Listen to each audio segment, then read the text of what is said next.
It's Red Cup Review. It's Saturday night. It's good to be back. We took a week off, but we are finally here back with the people we love the most. And this is going to be an awesome show. We were having a little bit of difficulty, but it all worked out. Baz, say what's up. We're going to start with What's up? My co-host extraordinaire. We're back. We're back, right? After a week off. Yeah, man, I missed you guys. As always, write comments and get ready to get your questions ready because we are here with a very special guest from an awesome company that helped get the juices started and kicked off stuff here for the Red Cup Review. So we have with us here Amanda from Cryptozoic. Say what's up, Amanda. Hi, how's it going? And how are you today? I am great. How about yourself? We are doing all right. I was anticipating this for the last 2 weeks, and I hope this goes as smoothly as I hope it would. For those just tuning in, we want to remind you guys, bam, go join the official Red Cup Review, The Rebellion on Facebook, because that's the group where you can catch up with us all week long and catch photos of things like this, right? Look at that. Oh, yeah, that's awesome. What a nice piece of work. That and I got a whole bunch of other sideshow and hot toys and Mezco stuff and stuff we post up during the week. So go there to keep up with us during the week. Also, as we speak tonight, if you guys want to open up a separate window and bring up cryptozoic.com to get yourself used to their products, if you're not already familiar with them, they do awesome bombshells and they have an awesome Wonder Woman statue coming real soon. So we're going to be talking about that soon as well. Amanda, tell us what you do at Cryptozoic. Sure. So my title is technically Associate Product Manager at Cryptozoic. Basically what that means is I do a little bit of everything. Cryptozoic is actually smaller than you'd think. We get to deal with AAA licenses like Warner Brothers, Cartoon Network, some exciting things like that. But our teams are actually pretty small. So my role as associate product manager actually encompasses everything from concept art and design. Pretty recently, I've been designing stuff for our future lines, as well as, making sure that the, figure in your hand looks like the drawing that I was given, making sure that the factory does everything that they're supposed to be doing right, all the way to marketing. I do a lot of the marketing as well, fun giveaways, interviews, things like that. So I kind of cover every single aspect of collectible creation, from concept art, variants, designs, all the way through production, all the way into sales and marketing. So a little bit of everything. That is pretty incredible. Is this your first? That's almost everything. Yeah, pretty much. That's literally almost everything. The only thing I don't touch is numbers. I don't touch numbers. I hate them. They're rough. That's somebody else's job, and I'm happy to leave it to them. But all the creative side, making sure it looks good, that's my job. Is this your first job in an industry like this? It is actually. I started at a comic book store, so a comic book game store. So I'm familiar with the retail end of the entertainment industry, which is really fun. But as far as being on the manufacturing side, yeah, Cryptozoic's where I got my start. That's awesome though, because it gives you because you're wearing so many hats, it gives you the opportunity to have this insane resume. It's pretty awesome. I mean, it's got to be, and that's cool. This way you get to see things from different sides and stuff. So before we get into Cryptozoic, you had said right before we got started in the green room itself that you're a collector yourself. You're not just somebody that wants to work in the industry for a paycheck. So give us the rundown of what type of collector you are, if you're a gamer, stuff like that. Yeah, I actually super love DC. That's one of the reasons why I was so excited to be working with Cryptozoic in the first place. We were talking before it started about all the art that I have on my walls. So I'm a big pop culture fan. Stranger Things, Overwatch, The Adventure Zone. It's a podcast that I super love. McCree is my favorite. Overwatch, some cool art. I'm also into westerns and things like that. So we got this Akira Voltron poster was actually a gift from my friend, who's an incredibly talented artist. She goes by VO3 online. She's fantastic. Some more Overwatch, and a poster from the comic book store I used to work at, which was the Winter Soldier Hawkeye poster from Tales of Adventure. Let's see. I also have up here Angel. This was my first big guy. My first big get was actually this Angel statue right here. He was for Christmas. That was really fun. That's got some Western flair. Look at that. Nice. Oh, nice. That's more Western flair. And some little knickknacks and things like that for all the different IPs. So did you grow up in the like the Midwest? Are you always from California? Like, where did the obsession with the Old West kind of come from? That's a good question, really. It was kind of, I grew up in Portland, Oregon. Okay. So I did grow up kind of rural. I rode horses and things like that. We had some property, took care of the neighbors' horses. So that was always kind of something that was around. And then when I moved out here to California and kind of lost all of that, I like kind of took it back and tried to make myself feel like home with like Western art and drawing Western art and things like that. So nice, very cool. Yeah. Did you go to school for like design or anything like that?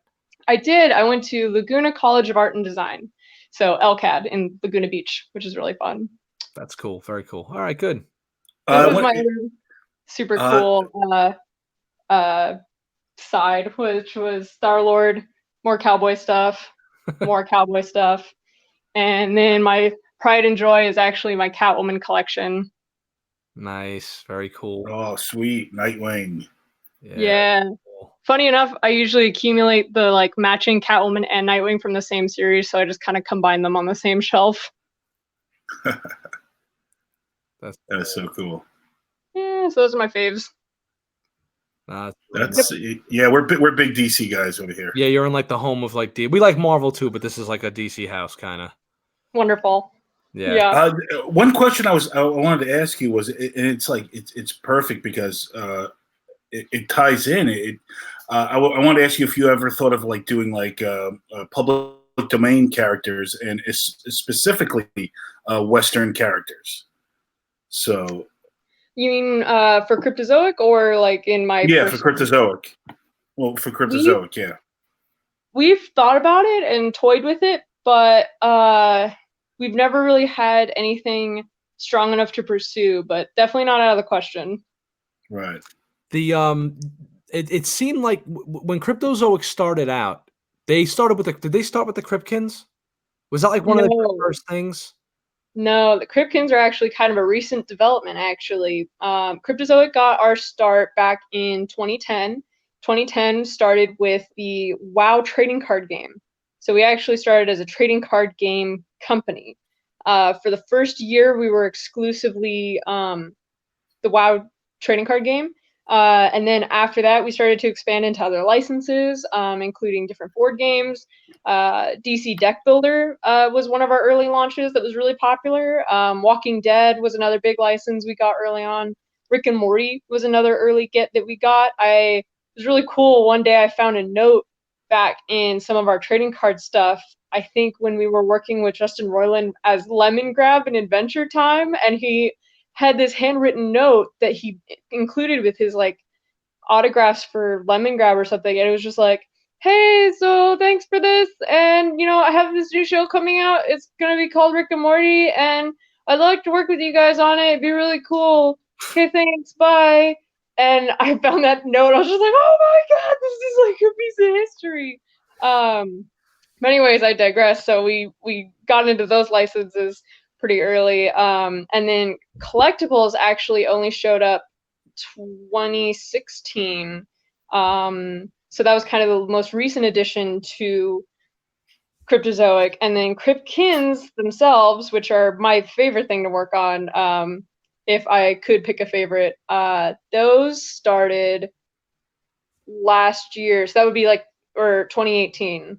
They launched beginning of 2018. I know that some of the Cryptkin stuff is like Chupacabra, right? Or like the monsters, like you got like the Cthulhu monster and stuff like that. So that's all public domain stuff, right? Yes. So those sort of like Monster of the Week monsters, those cryptids. So it's based off of local legends, cryptids, Bigfoot, Yeti, Mothman, Cthulhu. We got some mythology in there too to kind of round out the line. Jersey Devil. So that's been pretty fun. We also, oh yeah, there you go. Which series, which series should I pull up? You got series 1 here, series 2, it looks like. You guys got like a lot of Bombshell stuff here. Is like series 3 out or anything like that? I don't know where to start looking. Yeah, series 3 isn't quite out yet, but yeah, there you can see series 2 down at the bottom of the page. Oh, I'm sorry. Whoop. Oh yeah, there you go. But yeah, you can kind of see the chronology of Cryptozoic on that whole page. But yeah, those are Cryptkins. Series 2 is a little more mythology based, so Cerberus, Griffin, dragons. So those are definitely public domain sort of character creatures and you know, myths and legends that people can relate to and find good stories for. Yeah, that's cool, man. These are like nice little, and this is cool. They come like little bio cards and stuff. Yeah, it's pretty cool. I got some nice stuff going on there with those. So, is there any plans going forward for the Cryptkins or the I forgot what you had called them before, but I guess series 3 is on its way out. But you guys showed that, right? You guys showed that at San Diego, I believe. Or we teased it a little bit. We have concept art for Jackalope, so Jackalope is definitely on his way. So that's really fun. We are really excited about Cryptkins. They've actually taken off like way more than we ever expected, which is wonderful. It's so exciting to see like the fandom kind of explode for these little guys. So we're actually working on 5-inch Cryptkins, which will be, you know, a larger scale. I think those are 2.75-inch or something similar. That was my next question. Is you guys going to blow these things up to be a little bit more bigger, maybe some more? Are they the same things just blown up? Are they going to be 2-ups or 3-ups, whatever you would call them? Are they going to be differently designed? They're going to have different poses. So they'll be in a window box, so they aren't blind, so you can pick your favorite characters. They will also have new poses, and they will be 5-inch. So that's pretty fun. Nice look bad, Cerberus. Yeah, Cerberus is my favorite. Oh, he's so cute. He's guarding the gates of hell. The gates of heck. He actually had a lot of really interesting technical challenges because of the 3 heads. He's so big. As far as like out of the smaller ones, he's like one of the bigger ones. He's a little heavy. He's a little dense. He has a nose on each wall. It's pretty funny. Nice. That's pretty cool. Very cool. All right. So, what else is cooking? Let's do some product stuff. Let's see some stuff here. I'm gonna bring up go to products, right? I mean, the guys out there, they got games. Look, trading cards, collectibles. Obviously, we do mostly collectibles on this channel. That's what I'm gonna focus on. And I know that we kind of showed this one off a few weeks back. So since we already showed this off on the channel, and this is one of the things we were advertising for the show itself, let's talk about the Wonder Woman vinyl statue. Yeah, the Wonder Woman movie collectible was our most recent release. So she was available at San Diego Comic-Con. And there is also a Noir edition, which is convention exclusive. It's a shared exclusive between Barnes & Noble and Cryptozoic. So if you click through, there's a Noir version of her as well. Yeah, she has been a labor of love for a couple years. Really excited to see her finally come to life. She's one of my favorite figures that we have. We went back and forth on her likeness a couple times to really make sure that in the simplification we still get, you know, that Gal Gadot vibe. Right, exactly. Yeah, you definitely got her eyes. You got her eyes. Good. All right, that's very important. Yes. Is this available? And I like the balance, like between like the cartoony style, but also the realistic style. It's a nice midway balance. Thanks. Yeah, I think that's kind of one of Cryptozoic's biggest strengths is that we fit in this cool niche between like that super hyper realistic hot toy sideshow stuff that they do, and then the super simplified like pops and things like that, where they're almost like an abstraction of the character. I like that in between where it looks like almost like it could be like an animated series type of style or something. I agree. Definitely go in this direction. It looks great. This is you guys have done a lot of the Bombshells. Like that's why I kind of came to know you guys, right? Yeah. And it seems like, well, not that you've done every girl character in the DC universe, so there's still room for expansion on that end. But at the same time, having something like this, if you're not into the total over the top cartooniness of the DC Bombshell stuff, this gives you like that kind of, like what you were saying, this in between feel to it. I kind of like both. You know, I mean, this is cool because I'm digging the sword. I like the armor is a little bit more badass. You know what I'm saying? It's Right. I mean, but the Bombshells is where it's at for me. I love the classic. You know, I wax poetic about that stuff on the reviews all the time. So That's awesome. Yeah, she has a little bit more edge, but yes, the DC Bombshells are definitely where the collectibles department got their start. So that's really great. There was a couple like Ghostbusters like houseware items that we had before that I think came out a little bit earlier than that, but the DC Bombshells are really what kicked off the collectibles department and kind of got Cryptozoic on the collectibles map, so to say. So yeah, there's series 2 with Poison Ivy, Supergirl, and Batwoman. Series 1 was Harley Quinn, Wonder Woman, and Catwoman. And then series 3 was Black Canary, Mara, and then a second version of Harley Quinn. So yes, I'm trying to find. Can you find the Black Canary? I'm a huge Canary fan. Well, okay, here's so there's series 1. Right. And then we got, I love that Wonder Woman. Oh wow, that's Catwoman. Yeah. Oh, Catwoman looks awesome too. Look at that. Oh yeah, Oh, I'm man. a huge fan. That's cool, right? Oh, va va boom. Yeah, she looks great. Yeah, I really like that the designs walk the line between like sexy and flirty. Like they're pinup, but they're not like so much so that like me as a woman feels like uncomfortable or like, what are you doing? You know, but it's like tasteful and like fun and flirty. Yeah. Like it's like right classy, there. Classy, sexy. Yeah. Because you can be sexy and still be like confident. It doesn't all have to be like pinup, like nonsense. It can be like fun and flirty. There you go, Baz. Oh, that's cool. There she is. She's like a lounge singer. Yeah. Yeah, that's awesome. She got the fishnets going. Yeah, she looks I great. love this version of her too, and it's funny the DC animated movie, not this specific version, but the DC animated movie, Gotham by Gaslight opens up with I think it's Black Canary, right? Like singing, she's like lounge singing or something, I believe. But it's pretty awesome. So you guys should go check that out too. Yeah. There's a fun fact about this one. I know you've had Kyle on for a couple times. That one is definitely one of his favorites. He's a personal fan of Black Canary.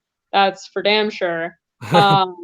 And we tried to get real fishnets on that figure because a lot of the Black Canary figures will actually get real fishnets on there.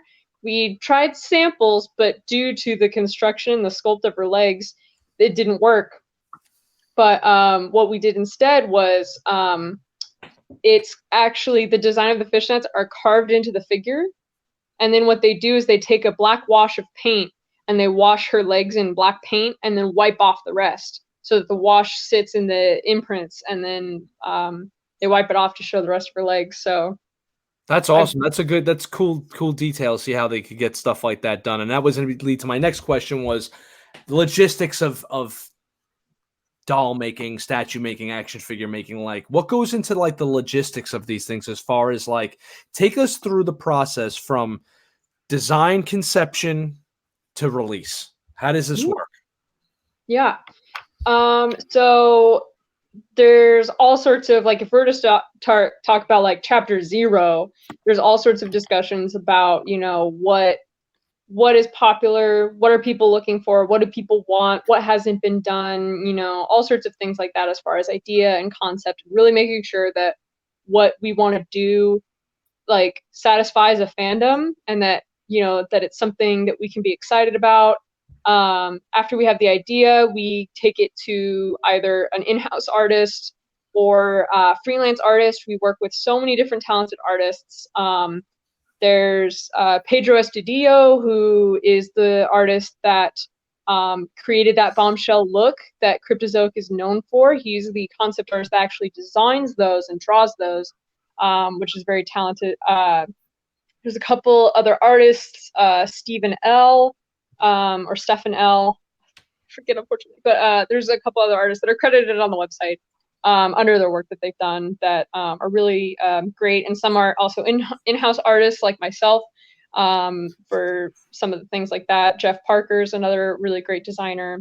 And then once we have the art, we go back and forth a little bit on revisions. Once we have the concept art where we want it, we take it to a sculptor and get a quote, hand it over to one of our fantastic sculptors like Anders Onsborough, I believe is how you pronounce it. I messed his name up during the review too. Don't worry. Yeah. Unfortunately, I haven't had the chance to meet Anders myself, but he is an extremely talented artist. He is the sculptor that sculpts the Bombshells, actually, and he does such a fantastic job on the nuance of like all of the detail and the momentum and like flow that Pedro gets into his sketches. Anders can communicate in, you know, matter. Like that's, you know, pretty exciting. So we pass it on to a sculptor, and from there, so that whole process can take, you know, maybe a month to 2 months, depending on artist schedule and things like that. From there, once we have a sculpt, we can get quotes from factories and things like that. We go back and forth on that, trying to decide which factory to go to. If everything goes smoothly and according to plan, that can take maybe a couple weeks. Especially if we get a good quote that we like, it can take, you know, no time at all. From there, we send them over a file. They do a prototype. They send us samples of the, you know, like a prototype of what they would make the mold out of, and so they'd be like, okay, this is how it looks like. Do you want it to look like this? And then when we approve that, then they make a mold of it. Then they'll send us a first shot, which is exactly what it sounds like. It's the first vinyl they'll shoot into the mold. And so that will actually be any old vinyl that they have. It'll be random colors. It'll be gray. Those are a lot of those Funko prototypes that you see is first shots of a mold, so that we can see the mold and approve it and make sure that there's nothing wrong and that all the surfaces are like clean and that there's no weird like corners or dents or divots or, you know, anything that's missing or needs to be resolved. Which hopefully you do it before then, but just in case, you get another sample of that, and so it can be really bendy and pliable. After that, we usually take the prototype and get it painted or get, you know, a sample painted either by the factory or by an independent artist, because we work with a couple studios locally where we can actually give them a blank prototype and ask them, paint it like this, and give them the color callouts, everything like that. And then they can paint it for us. Then we get that all set up. And then once we see it in color, we approve it, send it to the factory. They go, okay, like this. And we say, yes, like that. Or no, not that shade of blue. Or, oh, you accidentally painted her sleeve blue. Her cuff needs to be white or something. You know, like we, you know, narrow in on what it's supposed to look like. And then from there, we approve it. We give them money and they start mass producing them. Nice. It's really interesting to see how they do that. They will typically, at least some of the factories that we've worked with, they actually do it piece by piece. So we actually got, it's one of the weirdest photos I've ever seen, all of Black Canary's legs. They just do all of Black Canary's legs at once, and then they do all of her, you know, torsos, and then all of her feet. So they'll do just one piece all the way through, one piece all the way through. So that's kind of interesting. They assemble them. They ship us a couple proofs from the production so we can make sure that they're, you know, up to par as far as packaging goes and things like that. Which, of course, when you submit your files for all of the molds and things like that, you'll submit box files as well. And they'll send you samples of that along with samples of the figures. You'll see samples of like the box material, the clamshell that stores them, trying to figure all that stuff out. And then about after 6 months of, you know, from start to finish, you have a figure. Nice. Well, that's why it takes so long for things to come out once they go for pre-order, right? Well, it's up to a studio when they decide to do pre-orders. And it really depends on what figure they're making and why, and how much one would it's like sometimes it can be like a Kickstarter mentality where it's like, we need to know what the demand for this is, and so we'll take pre-orders ahead of time. You can start pre-orders as soon as you start soliciting. You can start pre-orders. It's really kind of relative for studios. It does just sort of help, especially if you're still trying to sell the figure into specific places or get certain people on board with supporting financially with, like, you know, trying to get it into this store or another store, getting a particular buyer. You can say, well, we have this many pre-orders. So then they'll be like, oh, okay, people want this. I'll carry it in my store. So that's, you know, not always typically what happens. Like I said, it's up to every single studio what they want to do with their product, but it can help prove that there's demand for something if you're having trouble with that, or you want to make sure, or if it's like a high cost project, helping get some of that money started ahead of time can be helpful just for cash flow reasons, or just as a marketing, just for marketing, honestly, more than anything. It's just like you start marketing an item, you know, a couple months ahead of time, and the worst thing that could happen is if you start marketing something and like announcing it at San Diego Comic-Con, but it won't be here, you know, and then people forget about it. You can capture, you know, people's attention and they're like, I see that. I want that. Okay, I'll get it later. And then they forget. They still want it. Like, it's not that they never wanted it. It's not that they never wanted it or didn't want to buy it. It's just there's so much like stuff happening in media right now that everybody is just pelted with images of new items and products all of the time, that if you have someone's attention for a second and they go, hey, I want that, even if it's not ready yet, you want them to be able to be like, okay, here's my money, I want it, or here, I'll sign up for this pre-order, I'll pay for it when it comes due, just so they don't forget about it. Because there's so many things that like just whoosh, you know. So if you have someone's attention, they say, I want this, want to make it as easy as possible for people to just be like, okay, boop, I got it, I'll get it when it's ready, you know. I've noticed that your company, Asmus Collectibles, does this too as far as the 6-scale stuff goes. This Wonder Woman, when I saw you at Toy Fair, the Wonder Woman we were just looking at, right? I believe you just had like a cutout for it. Like the figurine, I don't even think was there yet. And you were like, oh, this is coming, and it's like the special thing, and, you know, so, but here we are, it was like 6 months later, and it was already available at San Diego Comic-Con, right? Now, the one thing that caught my eye was the statue of Wonder Woman, right? Now, that got delayed to the fourth quarter, but it's still coming out this year. So you just put it up, and it's within a year, and it's already, so it's still fresh in the front of people's, well, at least in my mind, it's still there. Whereas I noticed I know you can't speak on other companies, but a lot of other companies will put an item up and say, hey, look at this, and then 2 years down the line, it's like now it's going up, like it's being released, and meanwhile you pre-ordered it like 2 years ago, and it's like, come on, man, like you're kind of killing the hype a little bit. I'd rather you have the pre-order window. If you know you're producing something, I'd rather the pre-order window be smaller, so that unless, like you're saying, you're trying to, like a small company's trying to maybe break into like a market or get an end cap at a store or something, I'd rather know that this is coming soon, so I know it's coming soon, as opposed to, okay, I'm going to pre-order this and then I'll see you in a couple of years. It's ridiculous. Yeah. As far as that goes, like I said, there's a lot of different strategies to pre-order. Like the Princess actually did experience a bit of a delay. So I know that items can get delayed, like from no one's fault, just, you know, whether it's approvals with DC sometimes, or not even DC, but like, you know, certain licensors, or just trying to get turnaround and talking to people and factories and things like that. If any one thing gets delayed, then it snowballs and it triggers all the way down. And so it can be really frustrating and can create issues for, you know, if you can't, you know, if one domino falls, you have to wait, and then you have to wait. It's hurry up and wait. A lot of times in production, you know, just like any team project, if you're waiting on somebody then and they don't get there, then so anyways, delays can happen. And so it does help make sure that that interest does stay, even if it does get moved to next year, or, you know, something like that, where it's just like, hey, you know, we wanted to make sure that you didn't forget about us. We want to make sure that you still get this thing that you want.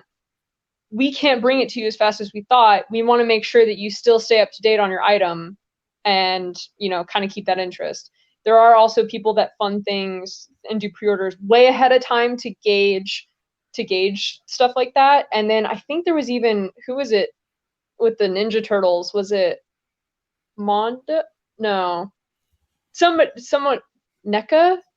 I don't remember, but there was these giant Ninja Turtle figures, and they took pre-orders, and then they only made the amount that was pre-ordered. So that's another way to do things. So yeah, it's a little bit of everything. We got a question in the chat. I'm going to pop it up on the screen. I'm actually had to go back a little bit because we had a ton of information just there. So guys, if you guys want to get your questions answered, remember it's questions about Cryptozoic specifically. Obviously that's welcomed. And questions about like, well, I don't maybe collect Cryptozoic. Maybe I collect, you know, Mezco, but I have a question about how things work in the industry and, you know, why something like this would happen. Now's your chance. All right. So from Spark Extractor, question: what happened to the 8-inch DC Bombshells Batman and Joker? Can you comment on that? I can a little bit. They are definitely favorites, and it always surprises me how much people remember those and like ask us about those. Unfortunately, they were not made. They were put on hold, and I think they're put on hold indefinitely, and I think they were kind of unofficially canceled. They're on hold indefinitely. We still have the art. We still are ready to move forward with them if that's ever a thing that the public says that they really want. I think we ran into issues with like distribution and things like that, so they are put on hold until further notice. I didn't even know about these, so I'm going to ask a follow-up question. The 8-inch Bombshells, right? That's the vinyl figures that we were looking at before. That's what this refers to, I guess. Okay, is it the Batman that's like the has like the fedora on and the like protective Batman? Yeah, man, come on, that's awesome. I know. That was my favorite. When I first met up with your company, obviously we didn't even know each other then. It was another gentleman, and I was like, yo, that's dynamite. I never thought of like an alternate Batman, like you got the Bombshells and then you can do like male versions of the characters, but the way they did Batman was so bad. It's like the dude's got the fedora on and like the long jacket that like doubles as his coat, kind of. He's more like Joe Friday Batman, kind of. It's dope. But so like there you go. It's unofficially canceled, you know, up in the air. Who knows, right? Right. Okay, next question here. We're gonna put you up on the screen, and then it says, Kev's Matrix says, so if you design, do you get to keep your first mold or design, or does that stay with the company on project releases? Do you get to keep prototypes? That's a good question. As far as Cryptozoic goes, the first mold, that one isn't very expensive, so that one can either stay with the company, or if you're really partial to it, sometimes you know, keep it on your desk and things like that. The prototypes are significantly more expensive, so those do stay with the company, at least as far as Cryptozoic goes.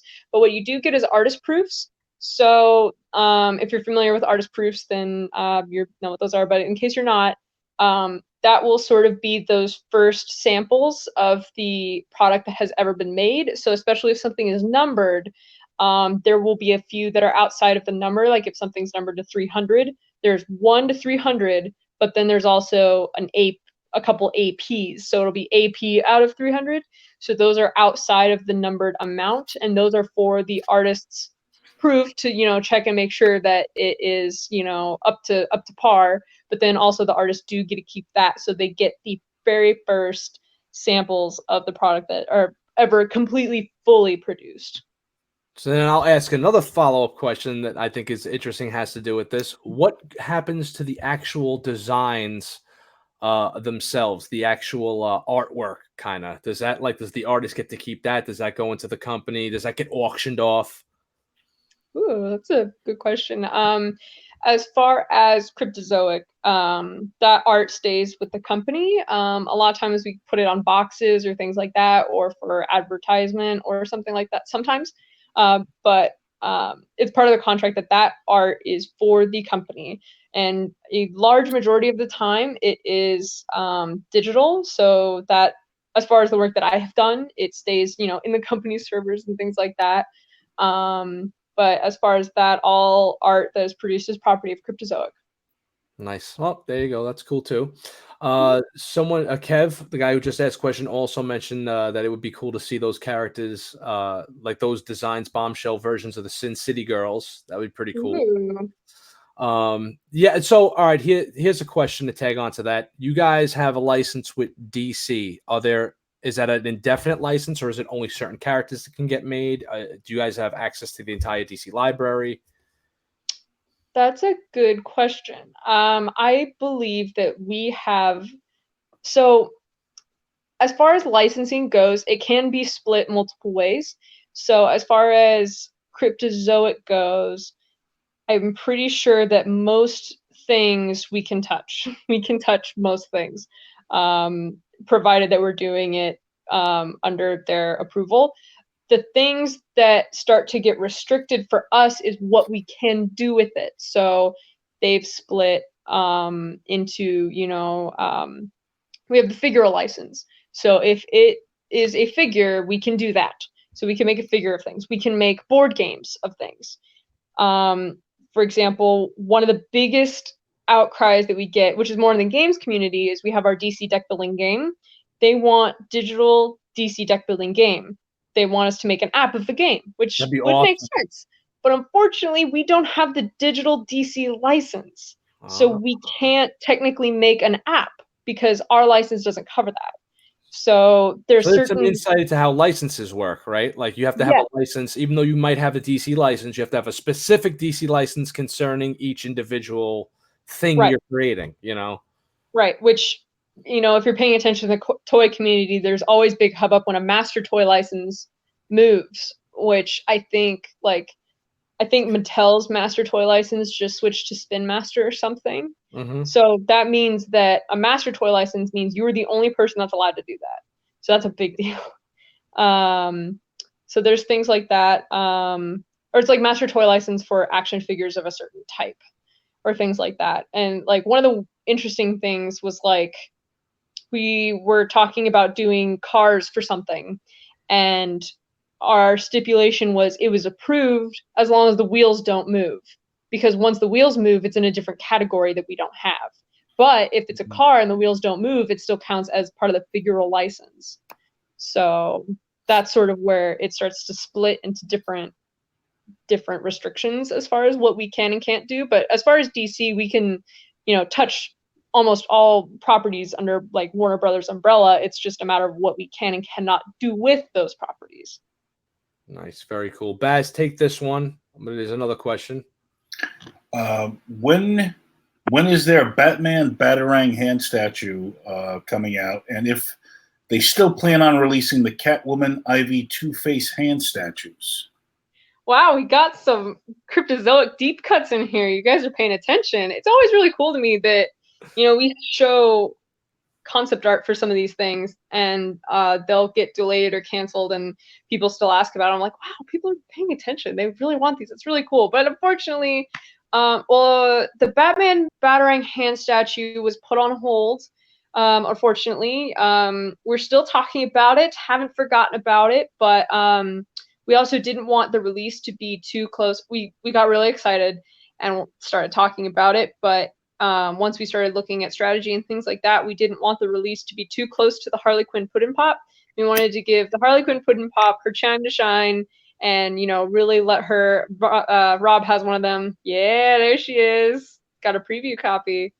Yeah, this was when you sent this over, I was like, you got to be kidding me. I was like, I didn't believe in. Look at this, guys. The detailing in this hand is really cool. The way the light hits it over here. It's literally pudding on a pop. Yeah. It's pudding. Yeah. So we didn't want the releases to be too close together, so it was put on hold for that, as well as a couple other reasons. We really want to make sure that if we do it, it is the best possible product, of course. So the Batman hand is on delayed, and then the Catwoman Ivy Two-Face hands, those were those were shown as sort of like a test to see which ones were most popular, which ones did people show the most interest in. Those were never really, it was like a sample. So those weren't nearly as far along as like the Batman Batarang and things were. So those never really made it past concept art. As far as right now, I can say that they are concept art, and that is as far as they've gotten. Oh man. And there was like I want to say that the Two-Face was obviously holding his coin. I don't know what was the Catwoman holding. Was she holding like Did a pearls? big diamond. A big diamond, right? Oh, That's cool. Ivy had her venomous vine wrapped around her hand. That does some, these things are nice, man. What was cool about the Joker one is I heard you could take his cards out and you can just put a card or two in. So the guy at Comic-Con I was talking to was like, look, man, if you don't want to have like the Joker card on your desk, but you like the Joker, he's like, put it on your desk and put a bunch of Red Cup review cards in there. Like, so you always have them available. I was like, oh, that's a cool idea, man. Yeah, that's what we do at Crypto with a couple of people that have them. I know my boss has his business cards in his. I have a friend that has like memos, like notes, just like tucked in there. That's dope. Fun. Danny Lee asks, who are some of your favorite artists or illustrators? Ooh, that's a really good question. Let's see. One of my all-time favorites is actually Claire Hummel. She try not to get that light on there, but wow, I am not doing too well on this. There we go. She is a game designer actually. Let me see if I can get it's kind of an okay picture, but she is an illustrator. She does game art direction. She actually has her own game company. She's incredibly talented and a wonderfully charismatic person. So Claire Hummel is definitely a favorite of mine. Jim Lee from comics, he was the guy that got me into comics, so I definitely can't not mention Jim Lee. Let's see, there's a couple people online, like my friend VO3, who's really talented, as well as I believe Mr. Magnolia is another, online art tag that's really good and amazing. I have a couple really talented friends, Ashley Eiseneggy, who is Miss Upacey on Instagram and Twitter, and Life Illustration, LYFE Illustration. She's really talented. As far as collecting goes, I'm a huge fan of Hawk, who designed the Q-Figs. The Q-Figs for QMX those are just the best. They're so cute and have such life to them. That's really fantastic. Oh, Joelle Jones, who is drawing Catwoman right now. Oh my gosh, she draws the best Selena Kyle I've ever seen in my life. She's absolute goals. Yeah, so I think it's really important to keep a lot of different artists around in your life, and those are definitely a couple of my go-tos. I definitely reference Jean Girard also. He's a French comic illustrator for a lot of my Western stuff. He's also known as Mobius for some of his other work, but yeah. So as far as my personal art, I look to Joelle Jones and Jean Girard and Mobius and Claire Hummel a lot, and then I enjoy those other artists just as like professionals. Like, they're really cool. You forgot the most important one of all, yourself. Ah, come on. Everyone's their own worst critic, right? And I watch these. Oh, that's for sure. Roll my eyes as well. All right, we're gonna keep it moving back to some Cryptozoic stuff. Exciting stuff again, guys. You guys had any questions? Roll them out. Now's the time. Let's see. We're gonna go back to here, add to stream, and bam. For me, this is where it's at. Ooh, yeah. Talk to me and everyone here about this. This is awesome. Love this. Awesome. Well, I believe you've had Kyle on himself to talk about this, right? Yeah, but he plays coy, and every time I'm like, dude, this is like here's an interesting story. I met Kyle back at Toy Fair, right? Like the one before, like, and I even met Cryptozoic and all that stuff. And then I hadn't heard from him, and I was like trying to contact him, and it was nothing, right, for a while. He wasn't working with them anymore. So the Mezco summer release Punisher figure came out, and the day it dropped, I was on vacation. I wound up getting rushed to the hospital, and wow, I had a panic attack. I thought I was having a heart attack, and I went live from the actual like operating table, kind of like they weren't operating on me, but they were sticking the things in my arms and all that, and I was like, "Hey guys, what's up? I got my Punisher. Who got theirs or whatever?" And Kyle's like, "Hey man, I don't know if you remember me, but what the hell are you doing?" He wrote me like this whole email about like, "I hope you're all right" and everything, and I was like, "Yeah man, that's great. I remember who you were and all that." So time went by again. I didn't talk to him, and then I saw this at Toy Fair again. Or was this New York Comic-Con? I forgot where this was. I think this was a Toy Fair. And I was over the moon for this. And he's like, "Oh, dude," he goes, "I saw you like this statue." He's like, "I had a little bit of something to do with that statue." I was like, "Get the hell out of here, man. That was like the best thing I seen at the entire convention." He's like, "All right, stop." And I was like, "No, dude, really." Like I was looking at everything. And, once you've seen 100 different versions of the Jim Lee Batman, which is awesome. But, it's like, how many more of those do we need? So this was like something completely new. This was like really nice. Yeah. It's definitely one of the coolest pieces that we've worked on in this whole, company. Pardon me while I kind of multitask, if you don't mind. She's one of the, we really wanted to do. Okay, so one of the most popular things that Cryptozoic is known for was our golden goddesses. And so those were our San Diego Comic-Con exclusives. They were really popular, super in demand. So, and Kyle designed those. So that was one of the things that Cryptozoic was put on the map for, was the Bombshells. And then the San Diego Comic-Con exclusive white, gold, golden goddesses. And so when Kyle came up with the idea for those, he was, the first set was Wonder Woman, Harley Quinn, Catwoman. He was trying to think of something to make it really special. So he was thinking Wonder Woman, Greek origin, white statuary, white gold. It'd be really elegant. And so he made the golden goddesses. They sold out at San Diego Comic-Con. Lines around our booth were we're so happy that, the public responded so positively.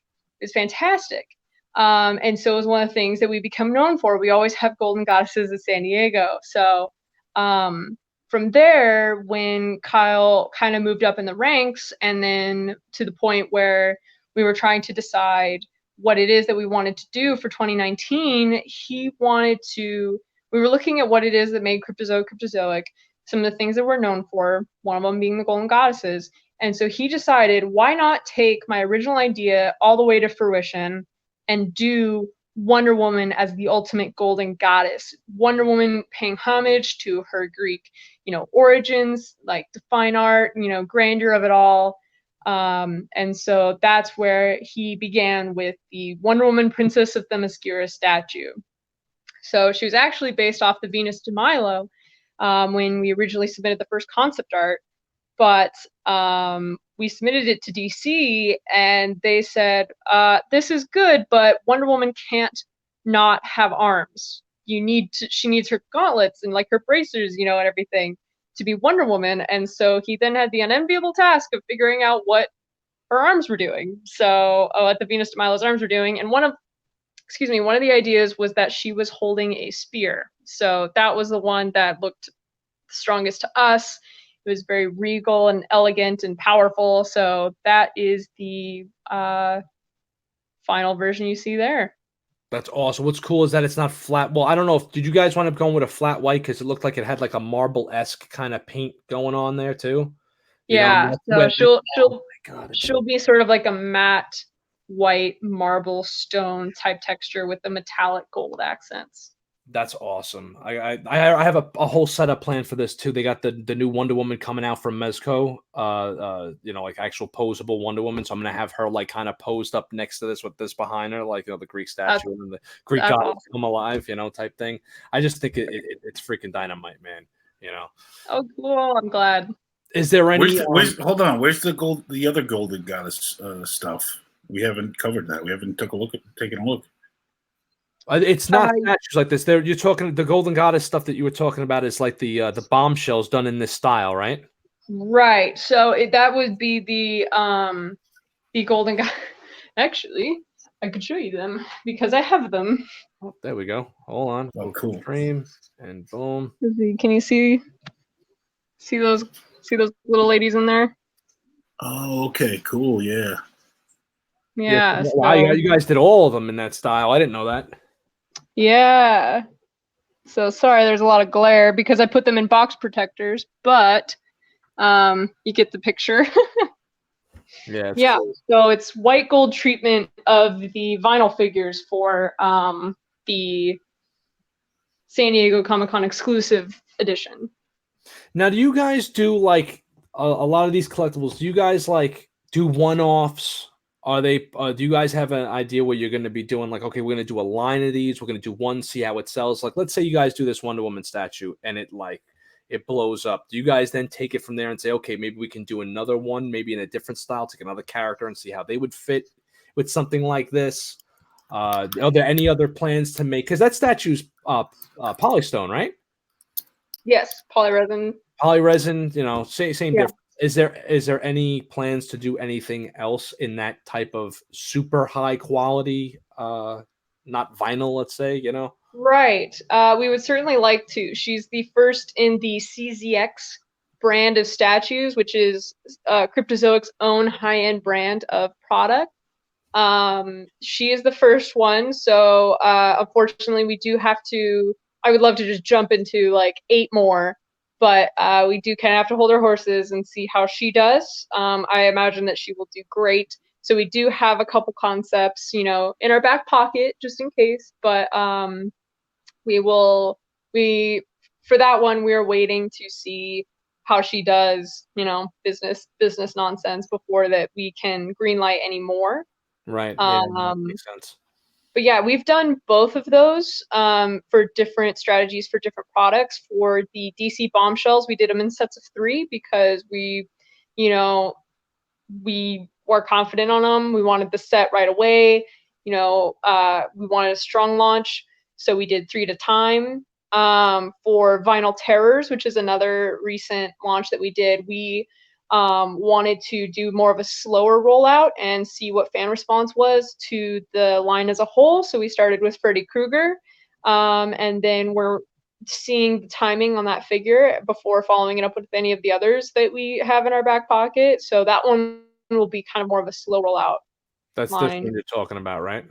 Yeah, there he is. Nice. Now I'll tell you from here. Here's another thing, right? And this kind of relates to a little debacle that people fans of. I mentioned Mezco a lot because my channel pretty much centers around. If I'm not doing a Cryptozoic review, I'm reviewing Mezco and Hot Toys. That's what it is over here, right? So, they came out with a Frankenstein figure as one of like their first releases, Universal Monsters, and then they never released any more. And I know a lot of people didn't really support it because they were like, why the hell am I going to go and buy a Frankenstein figure, even though it's awesome, if I'm not going to get a Bela Lugosi Dracula, or if I'm not going to get a Lon Chaney, you know, Wolfman. And they had, and when I had spoken to them, they said, you know, we had plans to do all that, but the sales just weren't there. And I was like, well, you never even showed a prototype or gave a like, hey guys, if you like this, buy it because more are coming, you know? Yeah. So at least here with you're like, yeah, we have other things waiting in the wings that we would love to reveal. So if you like this, support it. You know what I'm saying? Right, exactly. It would be nice to know that if you were going to get a Freddy Krueger figure, that either a Jason, Michael Myers, Leatherface, I mean, Pinhead, whoever, you know, would be kind of like, you know, coming down the pipe. Because, you know, Freddy Krueger by himself is cool, but it would be nice, like, even for like Halloween decorations, like you throw 3 or 4 of these up on your mantle or something, you know, and yourself a nice little showcase. That'd be pretty cool. For sure. I just read today that Robert Englund wants to pass the baton of Freddy Krueger to Kevin Bacon. Oh, that's interesting. That was so like left field too. I was like, really? Wow. I mean, it sounds good. Kevin Bacon's awesome, but like, I wonder. He's a great actor. He is. Yeah. I wonder where that came from, though. I'd have to see it. I mean, I'd be down as long as it's cool, but gotta see it. Yeah, exactly. I mean, I thought he was in the first Friday the 13th. That's right. He was. That's right. He was. I forgot that. Nice. Good call, man. I have to kind of wrap up, but I do have time for Q&A if there were any other questions that were already in the chat or. Guys, you got we'll give them like 2-3 minutes. Is that okay? Yeah. Like come up with like a question you guys want. Again, if it's not about Cryptozoic specifically, any type of industry question. If I could think of something off the top, I will myself. Sure. This worked out pretty well. I'm glad you came on. This was pretty awesome. A little bit of an insight to somebody that's actually on the the inside track on this stuff that actually develops the toys. It's great. What's your one favorite? other thing? Oh, I'm sorry. Go ahead. Well, I was going to ask, like, what Mike? Here's a question: what's your favorite collectible that Cryptozoic has either done already, will be coming out? Like, what did the company do that you're like, this is awesome, and I really like this? Besides liking everything, what do you hang your hat on? Like, this is awesome. Let's see. The Princess of Themyscira is coming, and I cannot wait. Like, that's just one of the coolest things ever. I think. One of the other coolest right? things. That's like 12 to 14 inches, I think. It's 14 inches. She's big. She's big, powerful. Yeah. So that's really cool. I also appreciate the Bombshells a lot. I like Black Canary a lot. She's really cool. And I think one of the most things that I'm excited for, she's a little further out in the pipeline than we would like, but we did show her at New York Toy Fair, Michelle Pfeiffer Catwoman figure. So if you look it up online or look at New York Toy Fair coverage, there's a Michelle Pfeiffer Catwoman that does exist that I had a heavy hand in bringing to life. And so I'm really excited to see her come along, and I'm just going to be so happy to see that particular figure exist in reality. Yeah, Batman Returns is my favorite Batman movie, and so I've been waiting for anything Michelle Pfeiffer Catwoman. I think she's my favorite version of Catwoman in film, even though her origin's a little kind of strange, but I think her portrayal was excellent. Yeah, I agree. That's got to be awesome to be able to see like one of your creations and hold it and be like, yes, I had a hand in this. That's great. Yeah, that never gets old, honestly. That's awesome.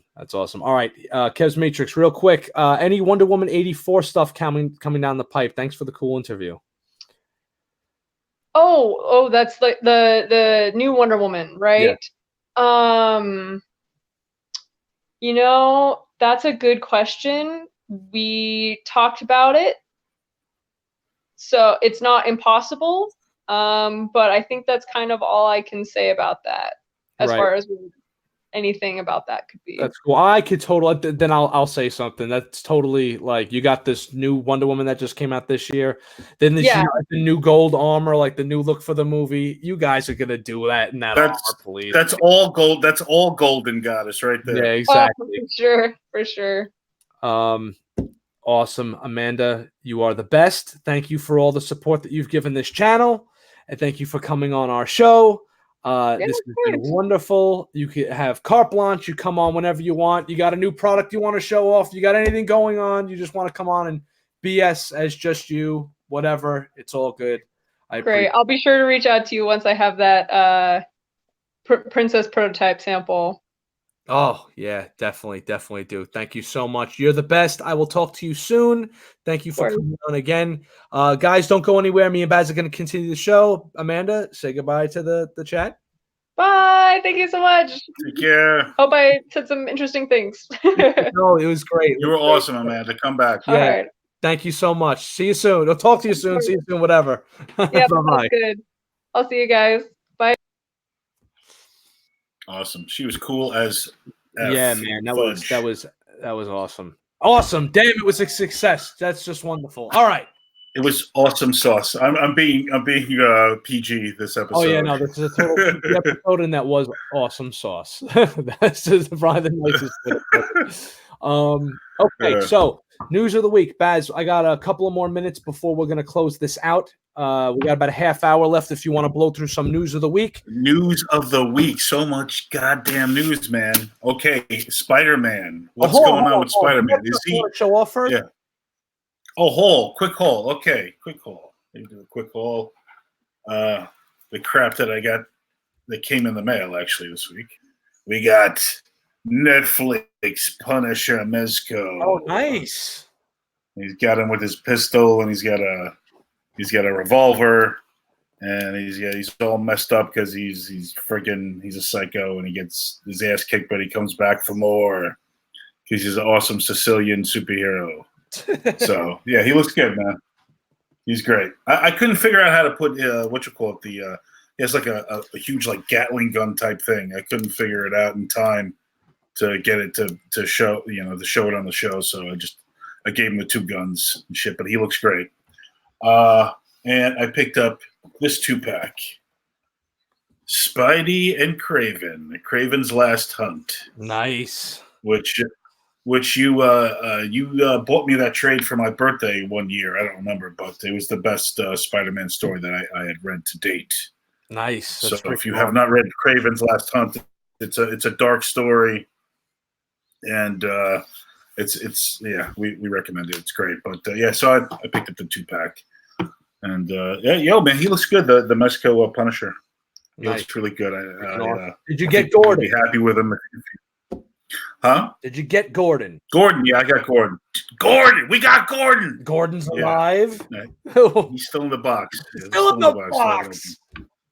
I take my time with some of these things, man. You want to enjoy them, right? I still haven't opened up. Enjoy it, Yeah, take it slow. Get yourself right to the edge. Pull back.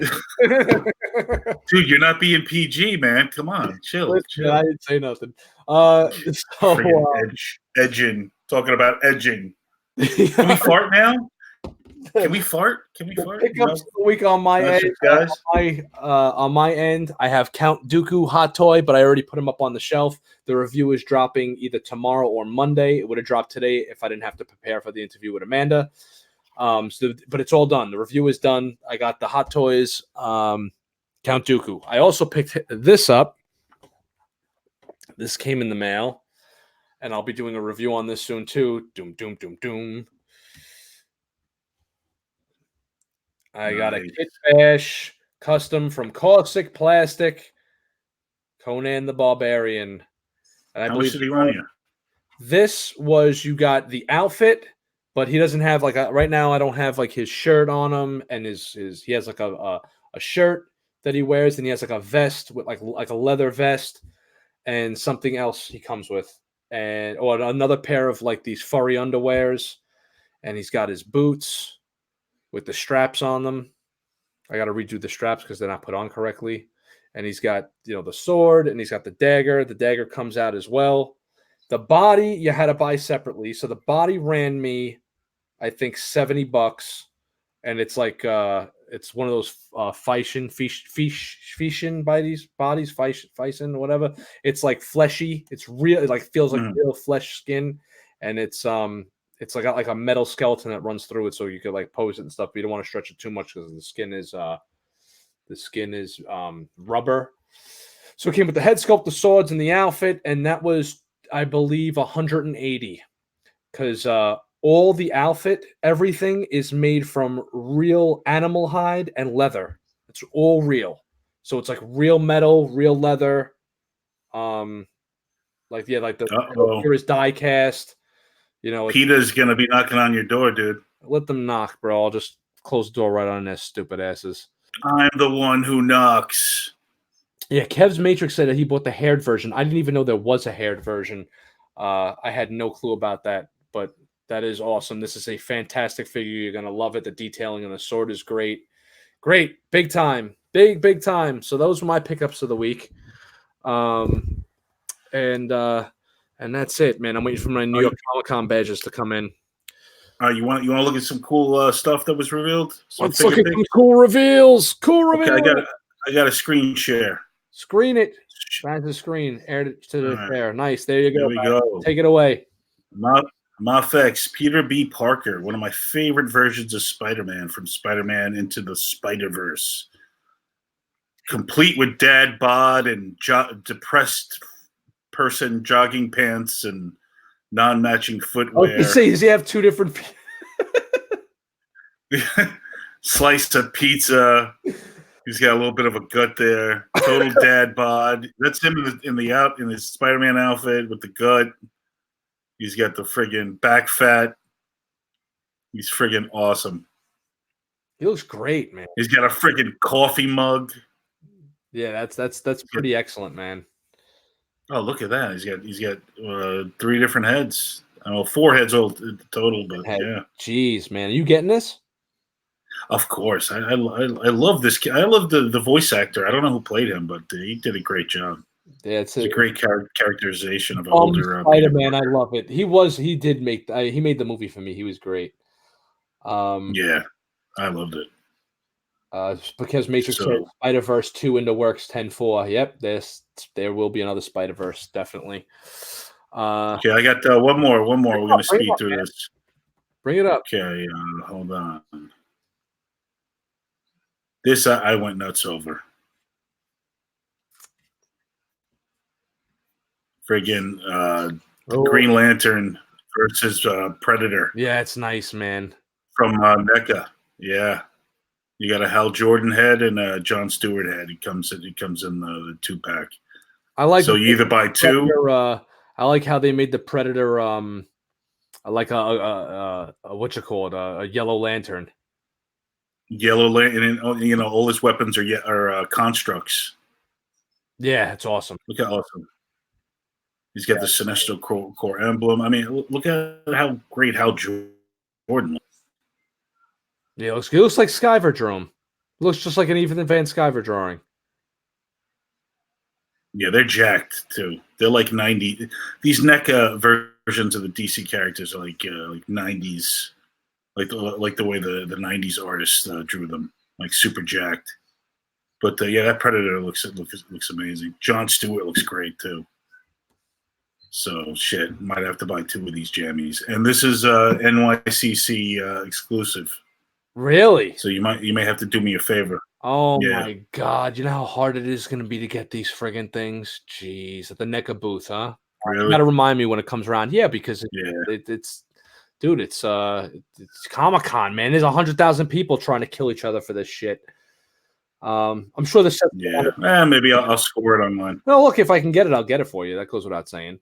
On my end, I just brought up the Sideshow site. I'm not really that crazy about most of the stuff that they showed off, but I will go to screen share, Chrome tab, and boom.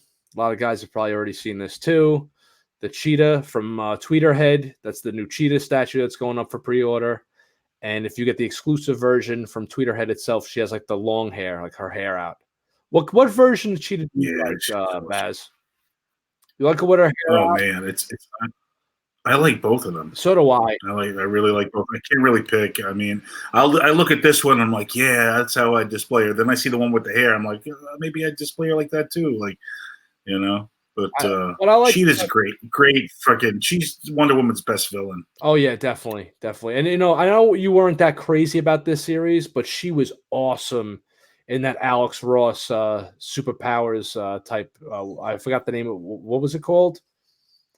Justice. Yeah, she was great in that, bro. When she sacrificed the cheetahs at the hotel room and took on the persona, like she was doing like the blood magic. That was an awesome that was really cool.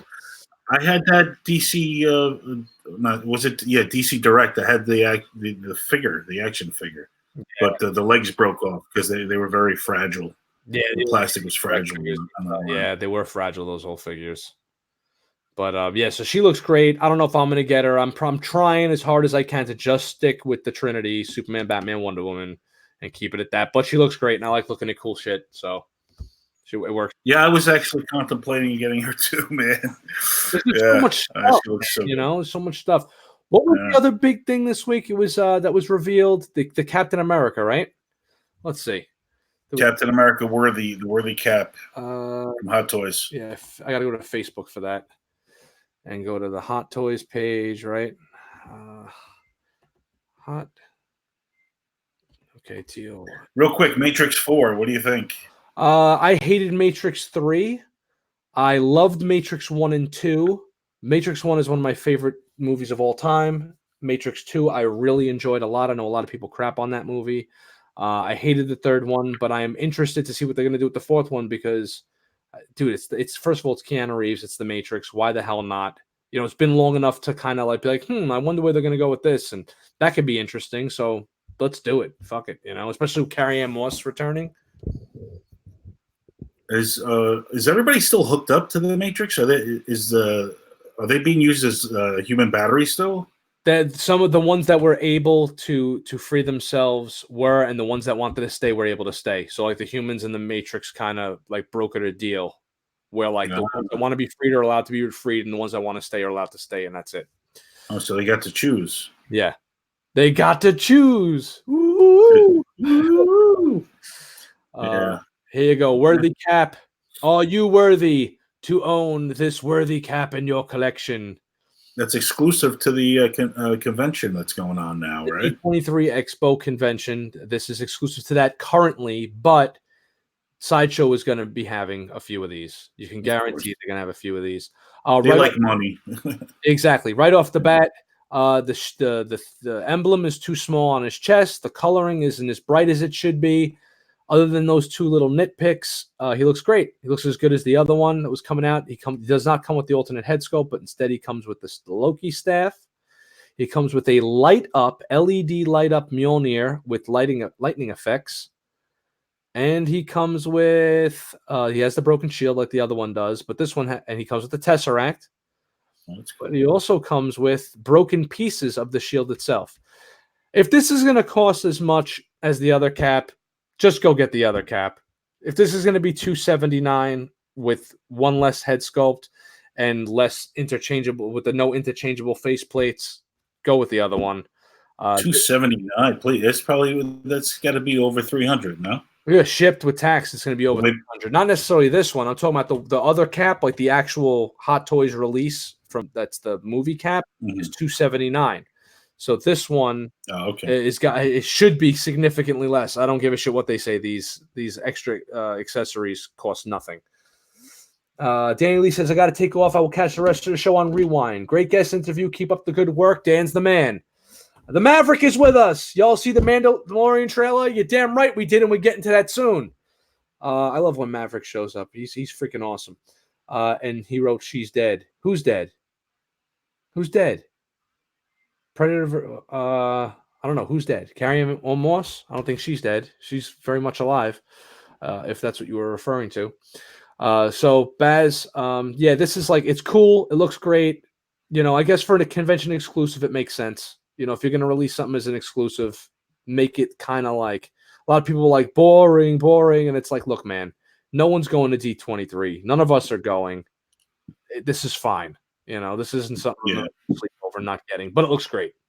Then again, all the shit that they do looks great. So, let's get out. Trinity and Matrix 3 died in the end. Did she? She's coming back. How the hell did she die? I don't remember. I hated it. I hated the third Matrix movie because it didn't feel like a Matrix movie. It just felt like generic sci-fi versus robot underground tunnels. There was no kung fu. There was no martial arts. Yeah, it wasn't like, I don't like it when things stop being what they are. They don't have to repeat the same thing over and over again. But there are certain things that like you can't really have Star Wars without like bounty hunters, the Force, lightsabers. You know, like, I don't know, crazy looking weird aliens. Like if you got rid of all that, then it stops being what it is. Speaking of Star Wars, The Mandalorian, what'd you think? The Mandalorian, the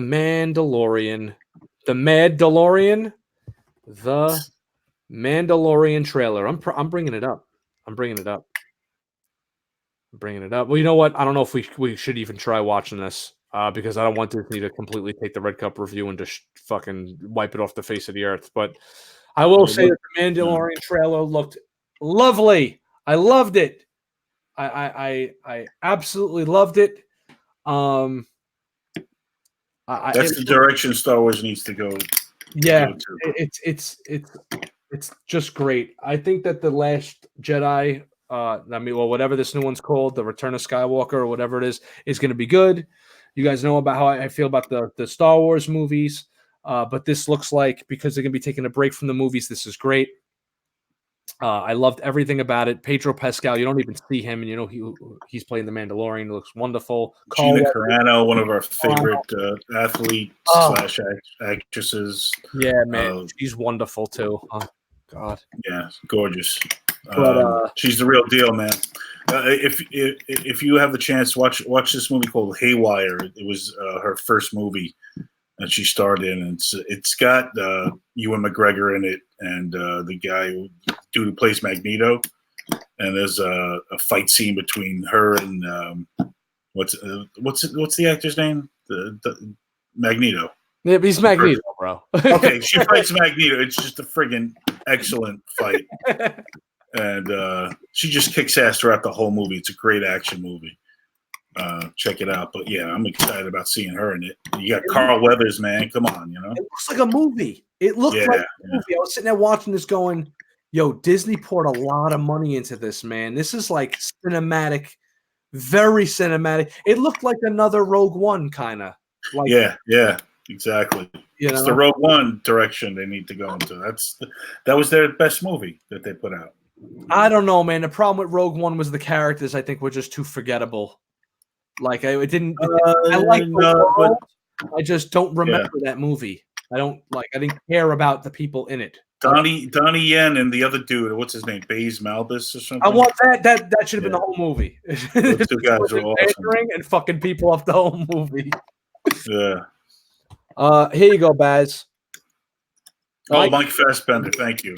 There you go. Yeah, he's an excellent actor, and he's Magneto. That's it. Ev also writes IG-88 heart. Yes. Finally, we get to see IG-88 kick ass.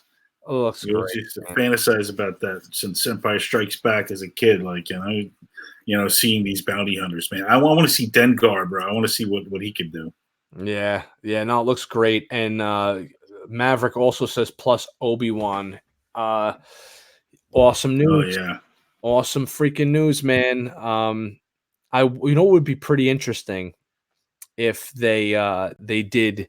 I had also heard that Darth Maul might be getting his own series as well. Mm-hmm. And I'm guessing that's going to be based off, that's probably still up in the air. That was just something that was kind of teased. But it would be pretty interesting to see if they recreate the fight scene in live action between Darth Maul and Obi-Wan, right? Okay, with the second fight, right? Second fight where they fight in the desert. The whole 3.5 seconds of it, but it would be pretty dope. Yeah. Maverick says Obi-Wan will be like Kung Fu the show, where he just wanders around solving problems on Tatooine. Awesome. Oh, that sounds great. From Kung Fu, that sounds wonderful. It just sounds so fucking wonderful. Well, then you could continue Darth Maul's plot thread from Solo. Yeah, I guess if they're not going to go with I was thinking about that today too. I enjoyed Solo. It's a shame that they're not going to be doing another one. And they kind of you can't leave that just up in the air now. You have to kind of finish that with either a cartoon or a comic or a live show. Let's see. IG-88 heads are the bar taps in the Mos Eisley bar. Stupid movie. Dumb facts. Yeah, they are. They're the bar taps in the Mos Eisley bar. And they are also the bar taps in the new Star Wars land in Disney. And I just want to touch upon this real quick because a buddy of mine from work, currently right now, who's also a travel agent, is in Disney for Disney. And he's trying out all the new Star Wars rides down there. And he's going to get a whole gist of how the world is and what it looks like. And that's down in Florida. Now, we know Nick Knack went, shouts to Nick Knack. He went to Disneyland in Los Angeles or California, rather, in Anaheim or wherever it is. And he was like, oh, but it's not like there's nothing from the old trilogy. It's more new trilogy. So I was telling this to the guy at my job who's like an expert in all things Disney. And he's not a self-proclaimed expert. This kid lives, eats, breathes, and shits Disney. Basically, what Disney World did was they created a new land. Like, it's supposed to be taking place in like a right now timeline in the Star Wars universe. So it's not connected to anything. It's like an Outer Rim territory. It's not supposed to have like stormtroopers there. It's not supposed to have like they're gonna have Rey and Chewbacca walking around and Kylo Ren because they're in the world right now. But that's when it takes place. So they're trying to future-proof themselves and not have we have like the AT-AT ride that after you watch it for a little bit it'll be like go on it. It's kind of like whatever. They're trying to make this land canon in the Star Wars universe. So like this land and the experiences in this is like a whole storyline that goes along with this. And there's like a novel that's going to come out that has to do with this land or something. It's like a planet in the Star Wars universe that has like its own little thing going on. It's like a trading post. So they try to make it's not Star Wars land where we go and we be nostalgic. It's like something that's currently going on in the Star Wars universe. And they're trying to make it eventually to the point where it's so immersive that you feel like you're literally in the Star Wars universe. Like you're there. It's not like you're going there to just be like, yay, I'm on the Star Wars ride. It's like every ride has its own storyline and thing that it's connected to. So when you stay at like the hotel that they're going to be opening up, you're going to be like a walk along actor in a live ongoing play kind of. It's like that's what they're trying to do. They're trying to make this like you're going to like live in another planet when you go there. So that's the way he explained it to me, and that's kind of like what their plan is for development over the next couple of years. To kind of clean that up, because I know people are like, I want to see what I want to see, and I want to see the old trilogy, and then you got kids that want to see like the prequel era, and it's like, no, this isn't about just pushing the sequels. This is about pushing their own, like this is their Star Wars, So I just thought I'd put that out there. Well, they have to win me back with this next movie. Yeah, that's all. It is what it is. Otherwise, I tread lightly around Star Wars. I keep my enthusiasm tempered. Right, it's right now the candle is like when you have the burner on right underneath your hot water tank, right? It's just kind of simmering, right? Yeah. It like turns into like this roaring fire and shit. That'd be great. What else, man? Anything else we need to touch on this week? I know we wanted to get into like there was a ton of stuff released this week and stuff to talk about, but again, we had Amanda on, and let's see. All the doors are smartphone interactive at Galaxy's Edge with alien languages on store walls. FYI, definitely on the bucket list to go. Yeah, so like when you're looking around at stuff, it's in like Star Wars language, and then you got to use your smartphone to like decode stuff as if you were like a visitor from Earth to this other world. Like they're trying to go super, super immersive with this. You have any idea when the Orlando version is going to open up? That's where he is. It's open now. It just opened. Oh, it's just open now. Oh, I thought you were talking about Cali. Yeah, no, the opening day was like 2 weeks ago. And they're all the problem with Star Wars Land now is that not all the rides are open. There's like another I think I heard what he told me, and I think it's a little ridiculous, but I hear there's like a 13-minute ride, like immersive, like totally VR ride that they're doing, where like you like ride under AT-AT's legs and shit, and you go through like a droid factory, and it's supposed to be like a long ass ride. I don't understand how the hell they're going to do that with millions of people going to see them and wanting to go on the ride and all that. But he was like, yo, man, he goes, you got to look at it this way. When you go to like Pandora, right? That's the James Cameron ride that they have now at Animal Kingdom. What's that movie? Avatar. They have like the Avatar ride. He's like, when you go on the Avatar ride in Wild Kingdom, you're not like going to go on to Avatar. You're like, it's like the Avatar movie already took place. And this ride is like an immersive experience that takes place after the movie. So like they're making their rides and their attractions canon with these. I get, like the rides themselves are becoming canon in these universes. So whatever. It is what it is. Baz, anything else come out this week you want to talk about before we peace out of here? No, that's it, man. I gotta get ready to go.